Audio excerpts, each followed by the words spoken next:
Hello friends, in last video we have discussed about the supply relationship management in ISO 27001 and today we will discuss the security incident management which is a crucial part of the ISO 27001. Point number 7 अभी हमारा progress में है. Next slide में point number 20 and 21 which is marked in red color. These are new topics so I had added in a different color. A16 के पहले के जो क्लाउसेस हैं उनके लिंक्स मैंने डिस्क्रिप्शन में डाले हुए हैं. अगर आपसे स्किप हुआ है you can refer the links, आपको हेल्पफुल होंगे वो. सबसे पहले हम ये जानने की कोशिश करेंगे फ्रेंड्स कि इंफॉर्मेशन सिक्योरिटी मैनेजमेंट ये एक टर्म यूज हुआ है, security incident management. What is this?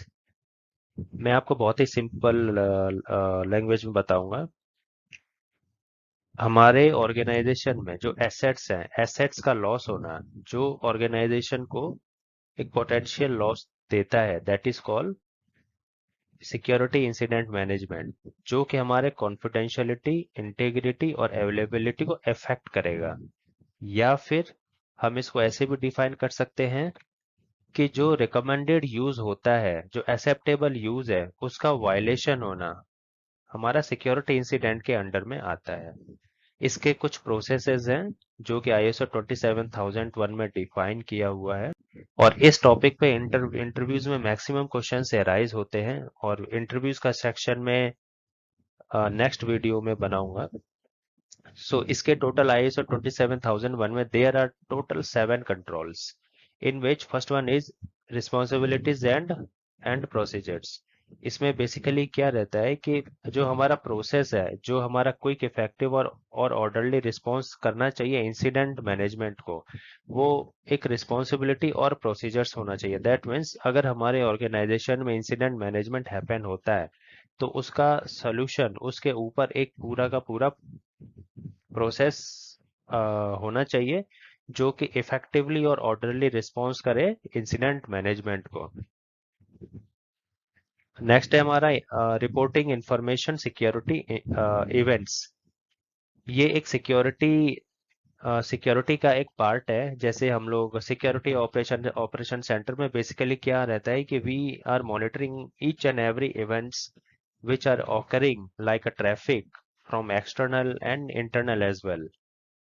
तो जो भी हमारे इवेंट्स जनरेट हो रहे हैं, जो भी हिट्स या ट्रैफिक एक्सटर्नली हमारे ऑर्गेनाइजेशन में आ रहे हैं, जैसे कोई एक वेबसाइट है हमारे ऑर्गेनाइजेशन के, मैं आपको एक सिंपल एग्जांपल के जरिए समझाता हूँ कि जैसे हमारा एक ऑनलाइन पोर्टल है, उस पोर्टल पे किसी एक एक्सटर्नल आईपी से अगर मल्टीपल इवेंट्स आ रहे हैं तो वो हमें उसका ट्रैफिक हमें मिलना चाहिए. हमारे जो हमारे पेरीमीटर पे जो टूल्स लगे हुए हैं, जो हमारे सिक्योरिटी टूल्स लगे हुए हैं, तो उस पर्टिकुलर इवेंट्स को रिपोर्ट करने के लिए हमारे पास कुछ टूल्स होते हैं और उस पे हम लोगों को एक अलर्ट जनरेट होता है. तो ऐसे कुछ एक सिनेरियोज हैं जो हम लोगों को 16.2 में डिस्क्राइब होते हैं.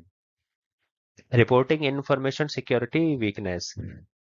16.2 के अलावा जो भी हमारे सिक्योरिटी वीकनेसेस है हमारे ऑर्गेनाइजेशन में, जैसा मैंने आपको सिक्योरिटी इवेंट्स बताया, राइट. जैसे पिछले वाले एग्जांपल में एक एक्सटर्नल सोर्स से मल्टीपल हिट्स रिसीव हो रहे हैं हमारे ऑनलाइन वाले पोर्टल पे, तो एक आईपी से हम मल्टीपल रिसीव को ब्लॉक कर दें, मतलब उसका हम लोग एक कनेक्शन टाइम सेट कर दें ताकि जो रोबोट जो ऑटोमेटिक कनेक्शंस बनाता है उस चीज को हम लोग होने से रोक पाए. तो इससे इससे एक्चुअली क्या रहेगा, हमारा मल्टीपल हिट आने से हमारे पोर्टल पे ये मतलब रुकेंगे और हमारा जो एप्लीकेशन है, जो हमारा सॉफ्टवेयर है, वो हैंग होने से बच पाएगा. फिर नेक्स्ट हमारा assessment and decision on information security events. जो भी हमारे वीकनेसेस हैं उसका रेगुलर टाइम से असेसमेंट होना चाहिए और असेसमेंट उस पे असेसमेंट के बाद में हमारा जो मिटिगेशन फील्ड है, मिटिगेशन वाले फील्ड पर भी हमें फोकस देने की ये रिक्वायरमेंट है. तो reassessment on the weakness in an organization of any kind of online portals, web portals, should be treated under this assessment section.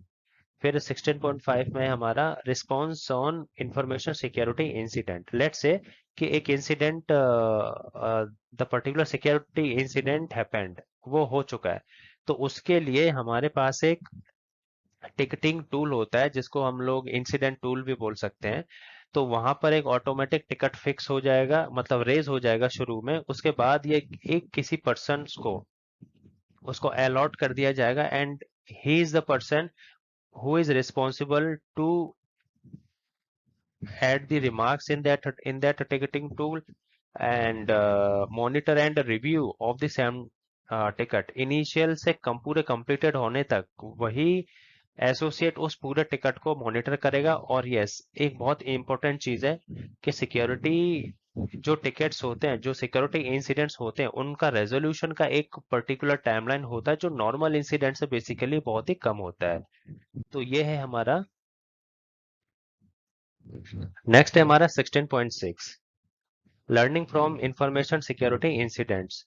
जो भी हमारे वीकनेसेस हो चुके हैं उनके उनके लर्निंग के लिए हमने एक डेटाबेस बनाया हुआ है, ताकि जो इंसिडेंट, जो सिक्योरिटी इंसिडेंट्स हमारे पास मतलब पहले रिपीट हो चुके हैं, वो हमारे पास में नेक्स्ट टाइम रिपीट ना हो। बिकॉज अगर वो रिपीट होते रहेंगे तो मतलब हमने कुछ उस पे वर्क किया नहीं है, दैट मीन्स राइट। बिकॉज अगर हमने वर्क उस चीज पे किया रहता तो वो रिपीट ही नहीं होते। तो जो मतलब रिपीटेशन का जो भी फ्रीक्वेंसी है वो रिड्यूस होना चाहिए। तो इस चीज के लिए हमने एक डेटाबेस बनाया हुआ है। उस पर्टिकुलर डेटाबेस में जो है जितने भी रिपीटेड जो सिक्योरिटी इंसिडेंट हो चुके उनके सॉल्यूशंस के साथ में हमने पूरा एक रिस्क रजिस्टर बनाया हुआ है। लास्ट है हमारा कलेक्शन ऑफ एविडेंस। जितने भी हमारे सिक्योरिटी इंसिडेंट्स होते हैं तो उसका आर्टिफैक्ट्स कलेक्ट करना होता है। Because quarterly, annually, half yearly basis पर जो ऑडिट्स होते हैं वो सिक्योरिटी इंसिडेंट पे बहुत ज्यादा फोकस करते हैं। तो सिक्योरिटी इंसिडेंट कब हुआ और कैसे हुआ, फर्स्ट थिंग, और उस चीज के क्लोजर के लिए हमने क्या क्या एविडेंस किए हुए हैं, और ये परमानेंट सॉल्यूशन है या हमारा टेम्पररी सॉल्यूशन है, वो भी हमें आर्टिफैक्ट्स के बेस पर बताना होगा। तो फ्रेंड्स, ये 7 कंट्रोल्स हैं हमारे सिक्योरिटी इंसिडेंट मैनेजमेंट के लिए। ये वीडियोस मैं जो बना रहा हूँ आपको कैसे लग रहे हैं, और if you found this videos very helpful, subscribe and hit the bell icon to get the notification of the new videos. And thanks for watching friends. So मिलते हैं नेक्स्ट वीडियो में।